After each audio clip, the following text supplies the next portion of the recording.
오늘 우리에게 주신 하나님 말씀 요한일서 1장 9절 말씀, 요한일서 1장 9절 말씀. 만일 우리가 우리 죄를 자백하면 그는 믿으시고 의로우사 우리 죄를 사하시며 우리를 모든 불의에서 깨끗하게 하실 것이요. 아멘. 우리 한번 선포합니다. 하나님은 살아계십니다. 하나님은 살아계십니다. 또 한번 합니다. 잘 되고 있습니다. 잘 되고 있습니다. 잘 되고 있다 라고 여러분들이 선포했습니다. 근데 우리가 현실적으로 봤을 때 무엇이 잘 되고 있을까? 라는 물음표를 던져야 될 때가 많이 있어요. 여전히 내가 보고 있는 현실은 너무 힘들고 고통스러운데 뭐가 도대체 잘 되고 있는 것입니까?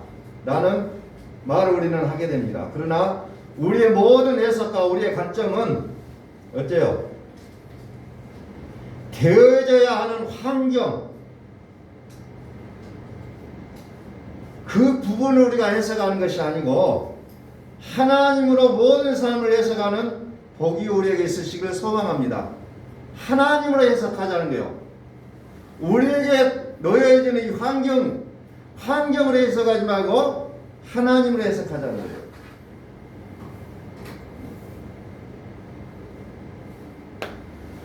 하나님은 너무나 잘하고 계심을 우리는 신뢰의 믿음으로 우리가 고백하게 될 때에 되지 않는 것이 아니라 모든 것이 참으로 잘 되고 아름답게 되어진다는 사실을 우리에게 약속이 되어지고 있다는 거죠.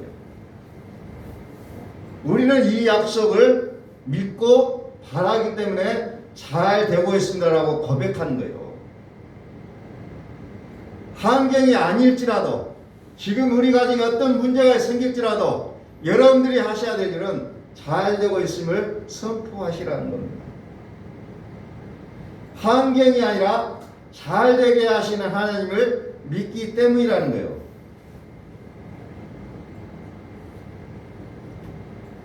이 땅을 살아가는 우리의 삶의 현장은 죄악 세상이라고 얘기하고 있어요. 하나님께서 세상을 어찌 보면은 마귀에게 다 맡겨버렸다는 거죠. 죄악 세상. 그래서 이것을 어떻게 바라보느냐에 따라 우리의 삶의 모양이 달라질 수가 있다는 거죠. 예를 들어서 왜 하나님께서 선악과를 먹게 하셔서 사람들로 하여금 이렇게 고난을 겪어야 돼야 되느냐라고 우리가 그렇게 바라볼 수 있는 눈이 있고, 또 하나를 더 넓은 시선으로 바라볼 때 하나님으로 관점으로 해석하게 되면 어째요? 죄악의 부분을 허락하신 이유가 죄악의 모습을 통해서 영원하신 예수 그리스도, 의와 선이 되신 예수 그리스도, 하나님을 알게 하심으로 말미암아 세상 속에 있는 이들이 아니라 세상을 다스리게 하실 하나님의 계획을 보게 된다는 겁니다. 우리가 어떤 눈으로 보느냐, 어떤 생각을 가지고 보느냐, 바라보는 관점에 따라 우리의 해석이 달라지게 되었다는 거죠. 결론은 일일이 먹든지 마시든지 살든지 죽든지 어떤 상황 가운데 있든지 하나님 우리와 함께 하시기를, 또 하나님 일일이 우리와 함께 사시기를 하나님이 바라고 계신다는 사실이에요. 어떤 상황 속에서도 여러분들의 가정에 계실 때도 여러분들이 어떤 일을 하는 데 있어서도 하나님의 소원은 내가 너와 함께 하겠다는 것, 내가 너에게로 들어가 살겠다라는 이 하나의 사실을 가지고 하나님께서 모든 일을 하고 계신다는 사실을 우리는 기억할 수 있기를 소원합니다.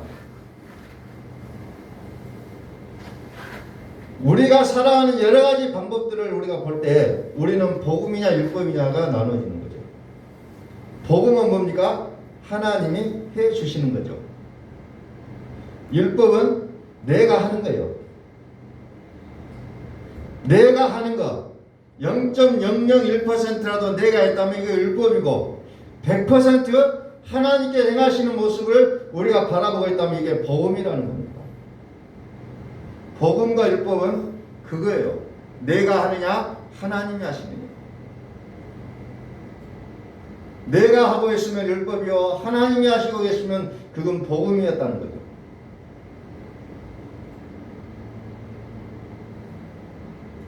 사도 바울이 율법으로 살아갈 때는 어땠습니까? 자기의 의, 나는 이렇게 살아가고 있다. 정말 나는 멋지게 살고 있다라고 자부하고 살아갔어요. 율법의 의로는 흠이 없다고 고백합니다. 율법의 의로는 흠이 없이 철저히 살았던 그 사도 바울의 눈에 복음을 알게 됩니다. 전혀 내가 할 수 없는 것을 이제 하나도 내가 할 수 없다는 것을 알고 이 모든 것이 하나님 하셨다는 사실을 이제 순간 깨닫게 되는 순간 이제 자기가 그렇게 의로 여겨왔던 그 율법을 배설물로 여기는 그런 결단이 있게 됐다는 거죠. 지금까지 자기가 살아왔던 모든 삶의 방편을 내려놓을 수가 있었다는 거. 왜? 내가 할 수 있는 일이 하나도 없었구나. 그래서 그는 지극히 작은 자 중에 작은 자라고 고백할 수가 있는 거예요. 그전에는 나이기 때문에 할 수 있었다고 고백할 때는 절대로 그는 율법을 내려놓지 않고 오히려 복음으로 사는 자들을 모조리 죽이려고 쫓아다녔다는 거죠. 죽이고 스데반 집사까지 죽이면서 하나님의 의가 아니라 나의 의로 살아왔음을 증명했던 그런 과거가 있었다는 거죠. 그러나 복음을 알고 나니까 그는 자기가 한 게 하나도 없고 모든 것이 다 하나님이 하신 것인 것을 이제 알게 되니까 내가 작아지고 겸손하게 되는 거예요. 율법으로 들어가면 들어갈수록 내가 행하는 믿음이기 때문에 높아지게 돼 있어요. 내가 이 정도 했는데 율법으로 사는 자들은 궁극은 사탄이 그를 높이게만 한다는 거죠. 자기 자신을 높여지게 하는 게 율법이에요. 그러나 복음은 내가 한 것이 없으니 하나님의 은혜다. 은혜 중에 은혜구나. 내가 살아온 모든 것이 한순간도 은혜가 아닌 것이 없구나 라고 고백하게 되어 있다는 거예요.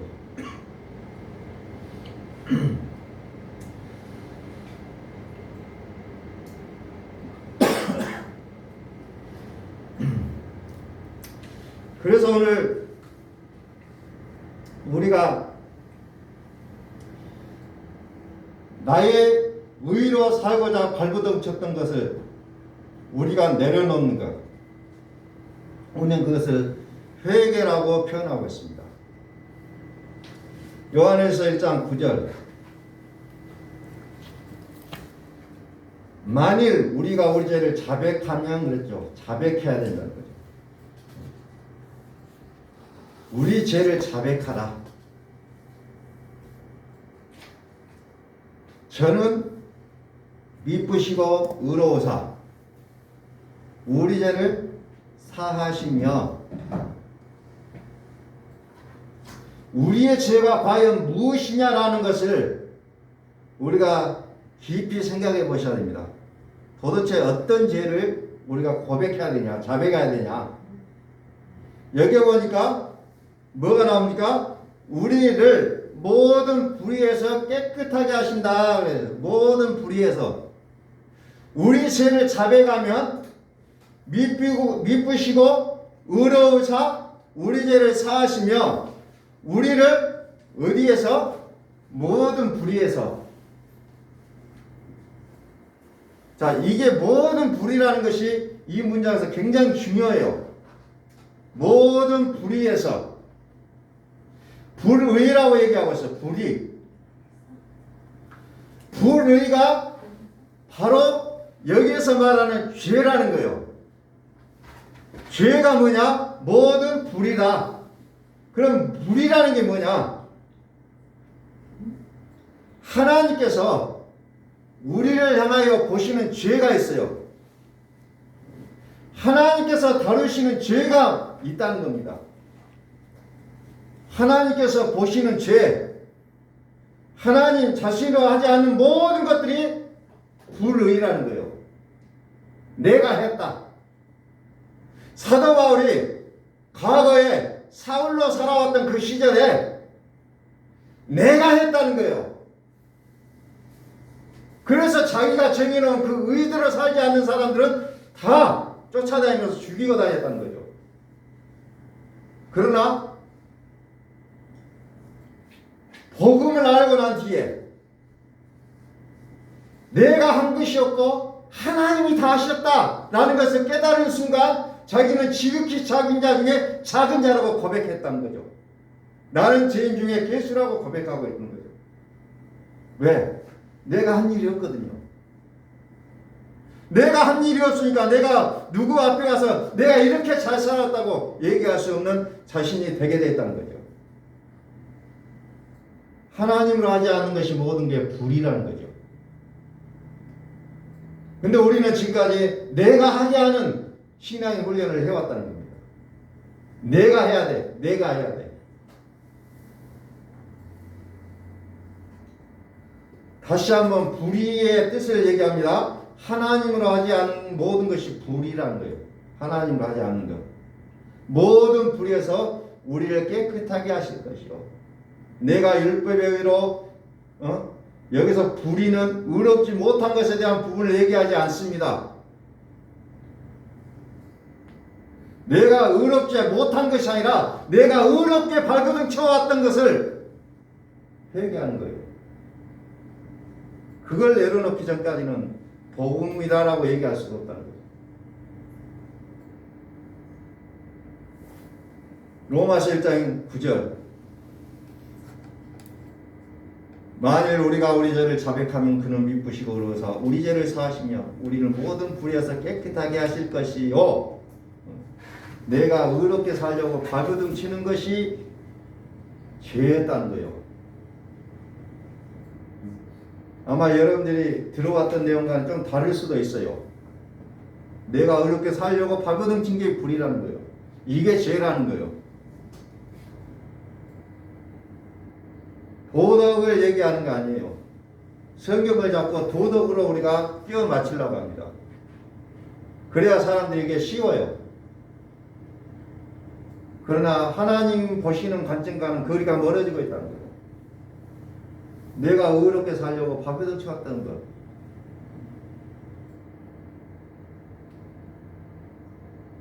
다시 정리합니다. 하나님으로 말미암지 않는 모든 것이 죄라는 거예요. 그래서 어떤 일을 여러분들이 하셨을 때 하나님으로 하셨습니까? 하나님으로 하셨습니까? 내가 빠지고 하나님이 하시는 것. 갈라디아서 3장 29절 말씀 봅니다.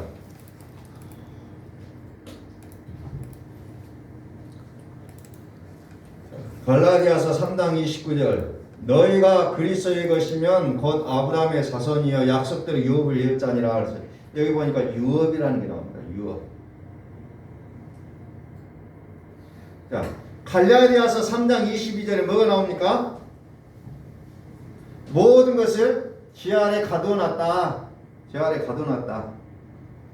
여기서 죄는 우리가 짓고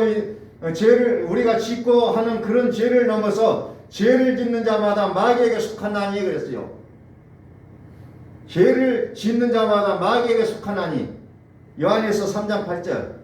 죄는 곧 마귀다. 다시 말해서 마귀가 통치하고 다스리는 천하만국의 모든 것들을 얘기하고 있다는 거죠. 세상에서 살아가야 할 우리가 하는 모든 것들을 마귀가 통치하고 있다는 거죠. 세상은 바로 그러한 세계라는 거죠. 죄가 통치하고 있다.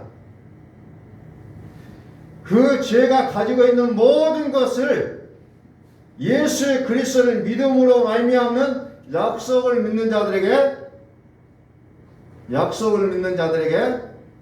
다 주려고 하신다는 거예요.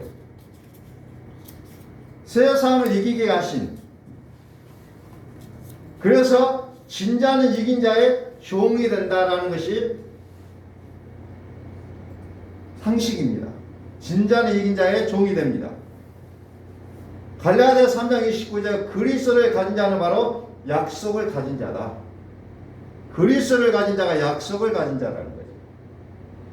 그래서 그리스도의 것이면 아브라함의 자손이요 약속대로 유업을 이을 자니라. 3장 22절하고 같은 내용이에요. 그럼 약속이라는 게 뭡니까? 약속.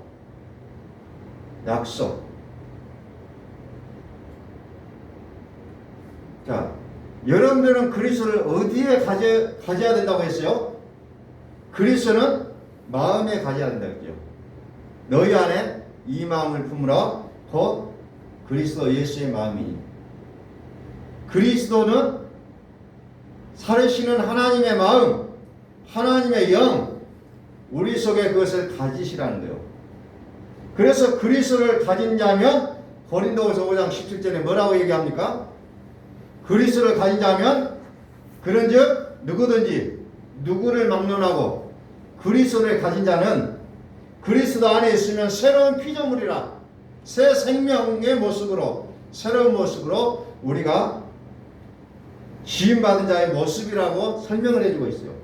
그래서 어떻게 됩니까? 이전 것은 지나갔으니 보라 새 것이 되었도다. 그래서 그리스도를 가진 자의 삶과 그렇지 못한 자의 삶은 확연하게 구분이 지어지고 있다는 거죠. 새로운 피조물이다. 이전 것은 지나갔으니 이제 보라 새 것이 되었도다. 완전히 나의 모습이 달라지고 있다는 거죠. 옛날과는 다르다는 거예요. 우리의 몸은 그리스도 안에 있는 몸은 예전의 몸과는 다르다는 거죠. 새로운 모습, 새로운 마음, 새 영, 새 마음, 새 계명, 새 언약, 이렇게 성경은 다르게 얘기하고 있는 거죠.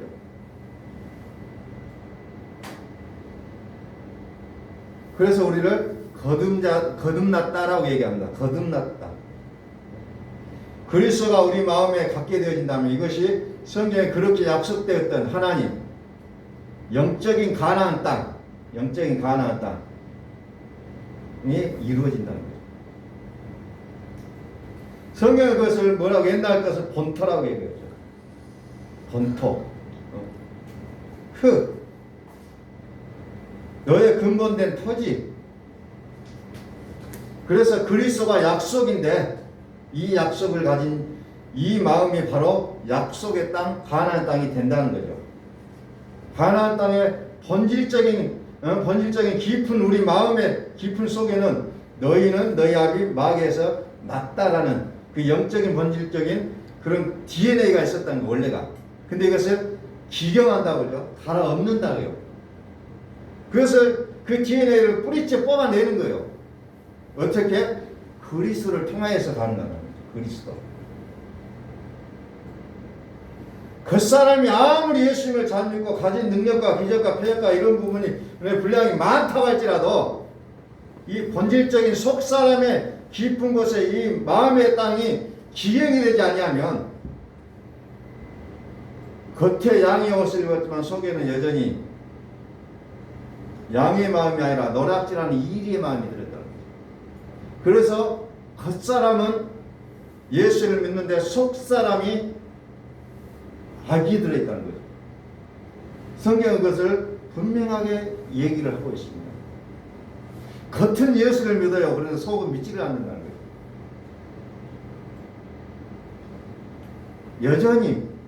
여전히 악으로 살게 되어 있다는 거죠.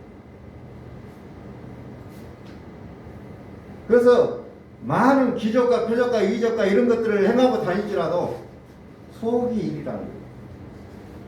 그래서 예수님은 그렇게 예수의 이름으로 하나님의 이름으로 행하시지라도 불법을 행한 자라고 말씀하시는 거예요. 불법을 행하는 자다. 다 내게서 떠나가라.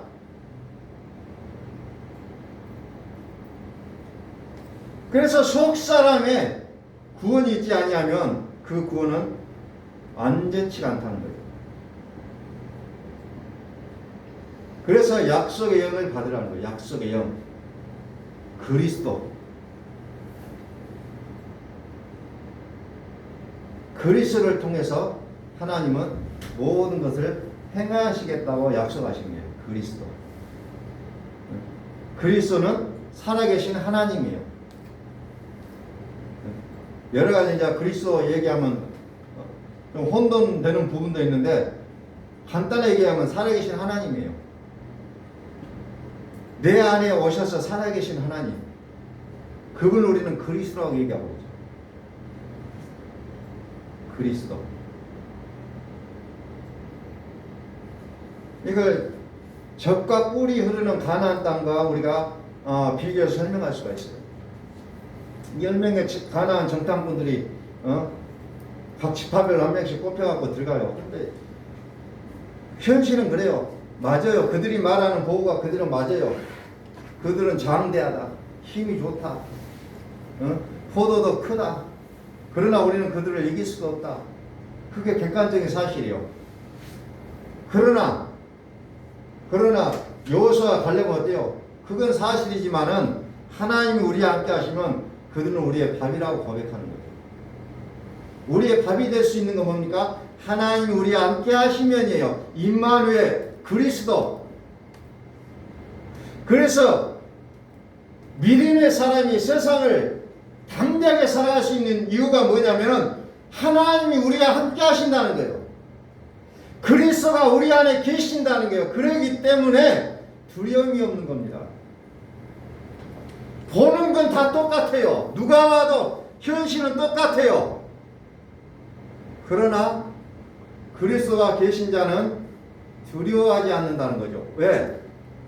하나님이 함께 하시면 된다는 거예요. 하나님이 함께 하시면 되는 거예요.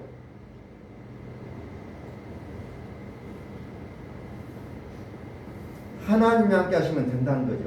왜? 그리스도는 만왕의 왕이시오. 만주의 주이기 때문에. 모든 세상과 모든 영들을 통치하시는 분이기 때문에 그분이 나와 함께 하시는데 뭐가 두려움이 있겠어요? 두려워할 수 있는 이유가 없다는 거죠.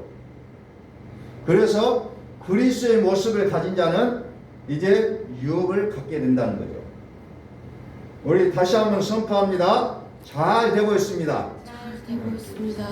잘 되고 있습니다. 잘 되고 있습니다. 되어지고 있는 환경이 되는 게 아니고 되게 하시는 하나님이 그것을 되게 한다는 신뢰의 마음이라는 겁니다.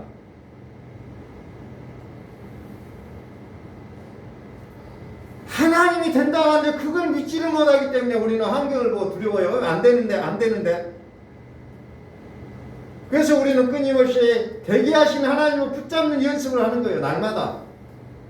무너질 때마다 또 하나님은 되게 하신다고 했어. 하나님 하신다고 했어. 내가 하려고 발버둥 치니까 거기에는 딱 벽이 나오는 거죠. 벽이. 그러나 하나님 하신다고 했어. 그러면 지금 상황은 잘 되지 않아요. 그런데도 불구하고 된다는 걸 믿게 된다는 거죠. 되게 돼 있어요. 왜? 만왕의 왕이요 만주의 주가 되신 그리스도가 내 안에 살아계신다는 거죠. 그분이 일을 하시는 거예요. 내가 하는 게 아니고. 갈라디아서 4장 1절을 봅니다. 갈라디아서 4장 1절.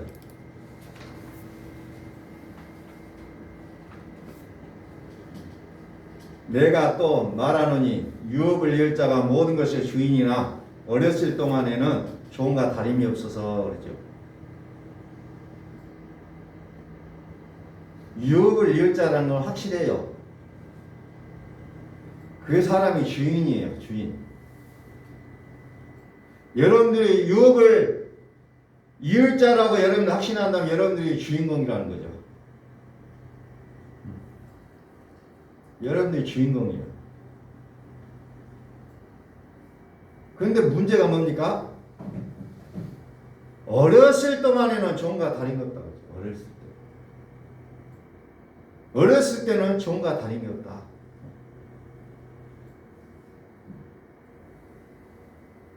어렸을 때는 종과 다름이 없다. 이게 문제라는 이게. 내가 예수를 믿어도 아직은 종 같아. 종. 끌려다니고 구분도 안 되고 뭐가 옳고 그런지 그냥 이것이 뭔지 확실하지가 않아요. 그러다 보니까 예수를 믿으면서도 어떻게 해요? 끌려다니는 인생을 살고 있다는 거예요. 혼돈이 혼돈. 도대체 뭘까?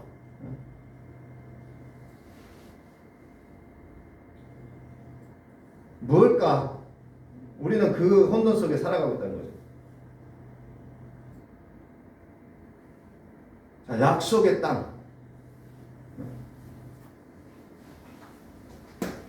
약속의 땅은 정말 포도알도 굵고 열매가 대단한 것들이 많이 있었어요. 그런데 거기에는 또 다른 문제들이 많이 있죠. 거기에 살고 있는 원주민들이 가득했어요. 그들이 들어가니까 공격을 하는 거죠. 아직까지 그걸 내놓지를 않는다는 겁니다.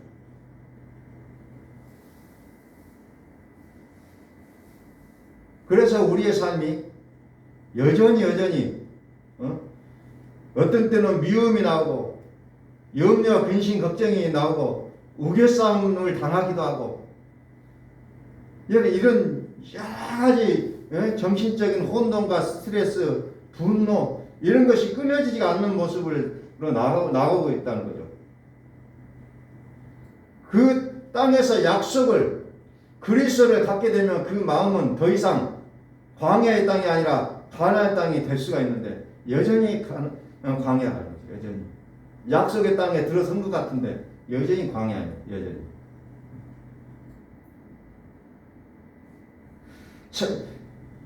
약속의 땅, 가나안 땅은 젖과 꿀이 흐른다고 하는데 여전히 공격의 화살이 날아오고 있다는 거죠.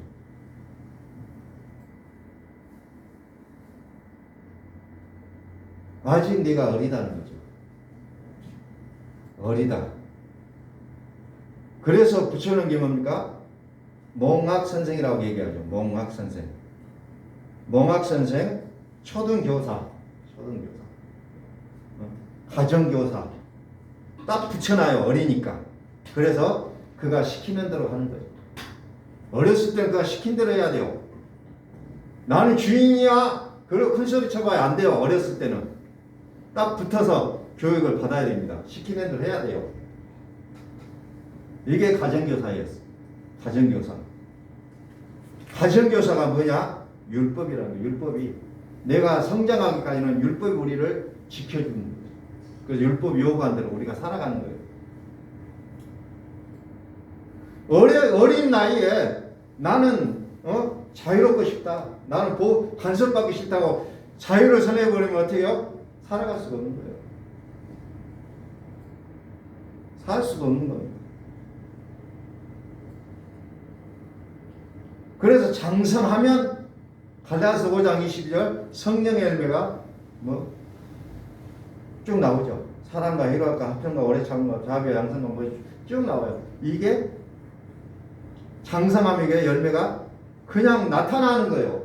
우리는 흔히 이것을 맺기 위하여 발구덩 치는 사람들이 있어요. 기도할 때도 나 이렇게 살게 될 줄 믿습니다 하고 막 간절히 부르짖어요. 그런데 돌아서면 어떻게 해요?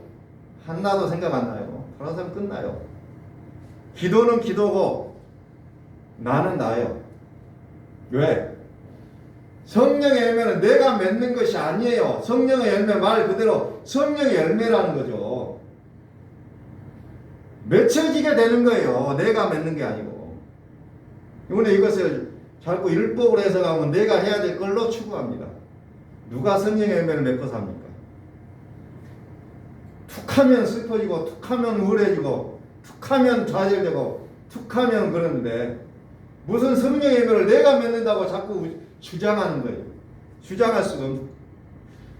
내 믿음이 성장되어지고 그리스도께서 내 안에 계시면 자동으로 되어지는 것들.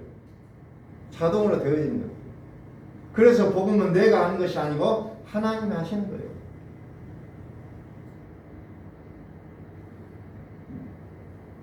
그리스도는 살아계신 하나님이에요. 살아계신 하나님. 사랑해야 하는 책임이 아니라 사랑이 되어지는 누림이 있다는 거죠. 이게 복음이에요. 오늘 나 사랑 못했어, 미워했어, 나 죄인이야. 이렇게 가는 게 아니라는 거예요. 사랑하게 된다는 거예요. 사랑하게 된다. 그냥 되어지는 것들이 용서가 되어져요. 참아지게 돼요.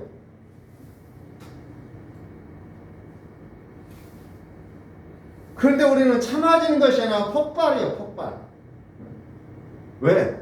아직도 어린아이의 믿음을 가지고 있다. 여전히 기적과 표적과 방언과 뭐 신유와 어떤 여러 가지 은사들이 다 나타나요. 그러나 아직도 어리다는 겁니다. 아직도 어려요. 그래서 그런 일이 수없이 나타나지만 폭발한다는 거죠. 참고 참고 참다가 내가 하게 될 때 나중에 그것이 터져버리거든요. 그러면 자기도 죽고 주변의 사람들도 상처 입고 죽게 되는 거죠.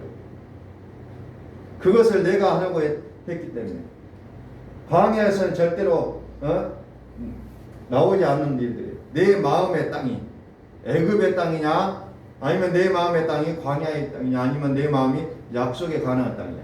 우리는 이 부분들을 정확하게 좀 생각해 볼 수 있어야 됩니다. 애굽의 모습은 율법적인 믿음이요 광야의 믿음은 율법이 홍해를 통하여 벗어났지만 홍해가 고린도전서 10장 1절에서는 뭐라고 하면 세리라고 표현합니다. 예수님을 통하여 은혜를 통하였어야 우리가 애굽의 모든 율법의 죄에서 벗어났지만 그러나 아직 광야의 마음의 단계에서의 땅 그는 여전히 성령님의 인도하심이 있지만 그러나 여전히 내 마음의 모습은 엉겅퀴가 와서 삭히고 서로 상처 있고 이런 일들이 계속해서 있는 거예요.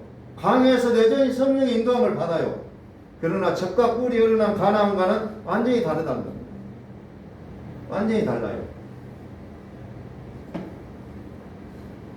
가나안 땅에 들어가니까 가나안 땅에 성령이 광야에 있었던 그 성령과는 다른 부분으로 또 다른 보혜사라는 단어를 쓰고 있죠. 또 다른 보혜사. 광야에서도 성령의 활동이 있었어요.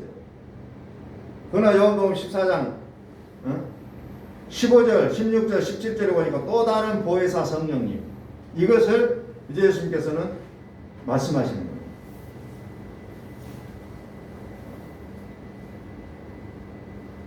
거예요. 우리가 성경을 이렇게 구체적으로 살펴보지 않으면 똑같아요. 그거의 광야의 성령, 가나안의 성령, 예수 믿고 살아가는 모습들이 결코 구분되지 않냐고 똑같아요. 왜? 어리니까. 어린아이의 믿음이니까. 어린아이의 믿음. 어린아이의 믿음에서 우리는 벗어나야 되는 거죠. 장성한 믿음. 장성한 믿음. 또 다른 보혜사를 설명하고 있죠. 그 또 다른 보혜사는 어때요? 진리의 영이라고 얘기합니다. 우리의 속과 우리의 생각에서 영원히 떠나지 아니하고 거하시겠다고 약속합니다. 영원히 떠나지 아니하고 계시는 살아계신 약속된 성령. 광야의 성령과는 다르죠.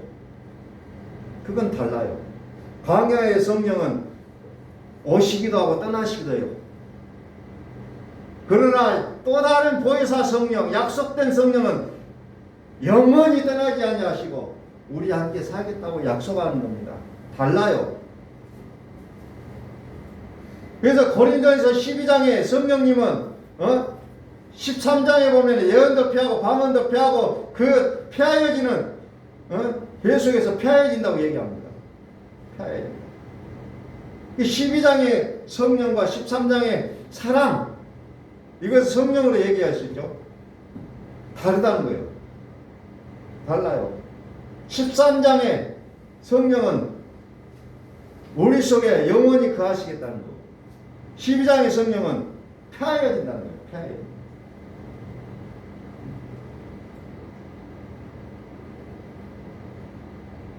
예수 그리스도 복음은 예수 그리스도 그는 물로만 아니라 피로도 임하셨고 또 요한복음 1장 14절에 보니까 은혜와 진리다 표현하고 있고 요한일서 3장 6절에 물과 피 요한복음 6장에 내 살과 피 떡과 음료 이런 식으로 표현을 하고 있죠. 사도 바울은 서신서에서 은혜와 평강이라고 얘기하고 있습니다. 은혜와 평강. 예수 그리스도로 말미암은 은혜와 평강이 있을지어다. 사도 바울의 마지막 인사는 항상 그렇게 끝나요. 은혜와 평강이 있을지어다. 은혜와 평강이 있을지어다. 예수 그리스도로 말미암은 은혜와 평강 이게 분리가 되어 있다는 거죠. 은혜와 사역과 평강의 사역. 사도 바울은 로마서 16장 20절에서 그 사단을 묶고 사단을 발 아래 상하게 하고 무릎 꿇게 할 수 있는 능력은 절대로 그것을 사람에게 있지 아니한다고 얘기합니다. 평강의 하나님께서 이렇게 표현합니다. 평강의 하나님께서 속히 사단을 너희 발 아래 상하게 하시리라. 누가 하시냐? 평강의 하나님. 평강의 하나님을 다른 말로 하면 그리스도라고 얘기합니다. 그리스도. 우리가 하는 게 아니에요. 내가 열심히 기도했더니 사탄이 물러갔다. 내가 열심히 기도하니까 병이 났다. 아니에요. 평강의 하나님 그리스도께서 하시는 거예요. 그리스도.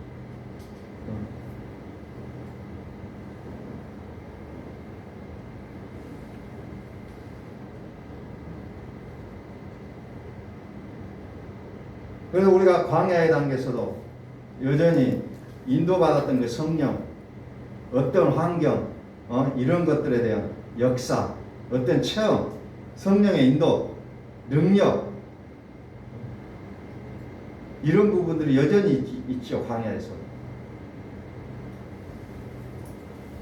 그러나 이제 우리는 이제 장성한 믿음의 분량, 즉 그리스도가 내 안에 오셔서 살으시는 그 단계까지 우리가 이르게 돼야 된다.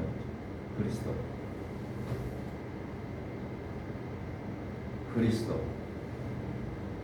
내가 내 자아가 처리되지 않고 성령의 은사가 자꾸 나타날수록 어때요? 엉겅퀴, 다툼이, 씨름이, 가시밭길이, 들짐승이, 정갈이, 어떤 상황의 모습, 내가 불리한 모습 이런 부분들이 끊임없이 나타나게 돼 있거든요. 끊임없이. 우리는 때로는 시험 들었다고 얘기합니다.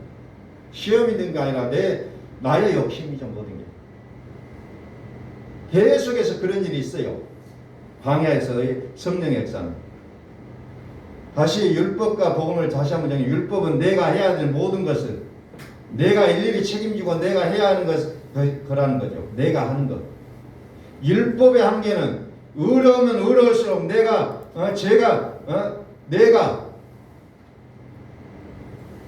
의로우면 의로울수록 그러나 한계에 맞닥뜨리게 돼 있다. 의로우면 의로울수록. 그래서 내가 의롭게 살려고 밥을 등친 것을 회개하라는 거예요. 자백하라. 그런데 우리는 회개 기도하자면 자꾸 도덕으로 들어가요. 도덕. 그 누가 정해놓은 법입니까? 국가에서 어떤 것 하나님이 또 그런 것을 허용할 수도 있지만 그러나 기본적으로 하나님께서 지금 우리에게 자백하기를 원하신 것은 나의 의로움으로 살고자 하는 것, 나의 착함으로 살고자 하는 것, 이것을 회개하라는 거예요. 이것을 내가 적어놓은 의로운 것이 있어요. 그 기준에 맞지 않은 우리는 죄를 지었다고 생각할 수 있다는 거죠. 하나님께서 보시는 그 불이 우리는 다시 한번 그것을 우리가 다시 한번 머리에 기억하시라는 거죠. 내가 살아오는 모든 것이 하나님이 아닌 것이 하나도 없었다. 우리는 이 고백이 나오셔야 될 줄로 믿습니다. 하나님이 아닌 것이 하나도 없어요. 이게 복음적인 관점이에요. 내가 하나님을 알았다면 그것은 하나님이 알려주신 것이고, 내가 어떤 사실을 알았다면 그건 하나님이 나에게 알려주신 거예요. 내가 하나님의 음성을 들을 수 있다는 것은 그것은 사람이 듣고자 해서 들어진 것이 아니라 하나님께서 들려주셨기 때문에 들었다는 거예요. 하나님 아니고서는 되어진 것이 하나도